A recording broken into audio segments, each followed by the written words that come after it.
बिहार विधानसभा चुनावों के नतीजे अब साफ हो चुके हैं और सबसे बड़ा राजनीतिक संदेह यही सामने आया है कि महागठबंधन की हार की सबसे बड़ी वजह दो चेहरे हैं, चंद्रशेखर आजाद और असदुद्दीन ओवैसी। जिस गठबंधन में इन दोनों को शामिल करना चाहिए था, उसी गठबंधन से तेजस्वी यादव ने इन्हें बाहर रखा। चंद्रशेखर और ओवैसी को बाहर रखकर अब पूरी तरह से आरजेडी और कांग्रेस ने यह सोचा कि पूरा मुस्लिम और दलित वोट वह अपने पास रख लेंगे, लेकिन आज के रुझानों ने यह साबित कर दिया कि यह फैसला महागठबंधन की सबसे बड़ी महंगी गलतफहमी थी। एआईएमआईएम सीमांचल में फिर घुस गई। ओवैसी ने बलरामपुर सीट पर बढ़त बनाकर पूरे समीकरण ही उलट कर दिए, लेकिन इस बार चुनाव से पहले माहौल कुछ और बदला हुआ था।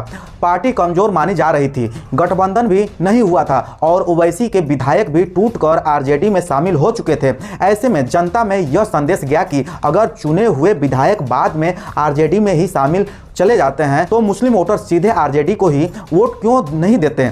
सीमांचल की राजनीति की बात करें तो यहाँ पर 45 से 50% के बीच मुस्लिम वोटर्स हैं। यह क्षेत्र बिहार के राजनीतिक समीकरण तय करने में बेहद अहम माना जाता है। यही वजह है कि कांग्रेस के राहुल गांधी पिछली बार कई जगह चुनाव प्रचार में नहीं गए, लेकिन सीमांचल में जरूर पहुंचे थे। अब मुस्लिम वोट किस ओर झुकेगा, यह इस चुनाव का सबसे बड़ा सवाल रहा है। जिस पार्टी को एग्जिट पोल में 0 बताया जा रहा था, आज उसी पार्टी ने मुस्लिम वोटर का एक हिस्सा काट कर महागठबंधन को नुकसान पहुंचा दिया। पिछले चुनावों में जो चोट एआईएमआईएम ने एनडीए को दी थी, आज उसी का छोटा लेकिन असरदार रिपोर्ट इस बार भी हुआ।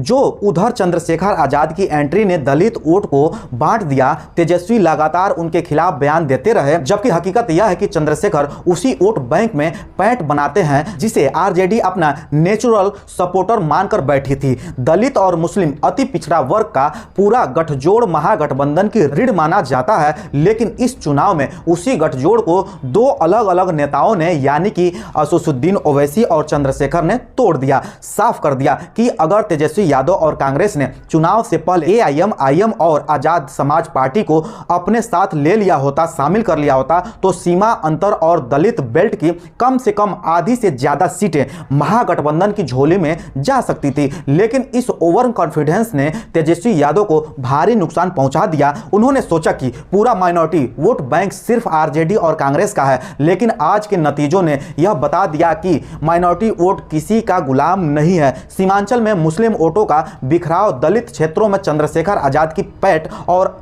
कांग्रेस का कमजोर ग्राउंड, इन तीनों ने मिलकर महागठबंधन का पूरा खेल चौपट कर दिया। यह सीटें अगर ना बिखरती तो शायद तस्वीर कुछ और हो सकती थी। यह सब कुछ यह बताता है कि महागठबंधन अगर हारा तो अपनी बहुत ही बड़ी गलती करके, और एनडीए को जो जीत मिली है वह महागठबंधन की हार की वजह से मिली है। और इस बार हार का सबसे बड़ा कारण यही है कि तेजस्वी ने उन दोनों नेताओं को दूर रखा जिनके पास अपने अपने समाज का ठोस वोट बैंक है। उनकी यह राजनीति भूल सीधे सीधे एनडीए की जीत में तब्दील हो गई। बिहार की जनता ने एक बार फिर से यह साबित कर दिया कि गठबंधन सिर्फ बड़े बड़े नेताओं की फोटो से नहीं चलता। गठबंधन उन वर्गों की जमीनी ताकत से बनता है जिन्हें आप साथ लेते हैं या फिर बाहर छोड़ देते हैं।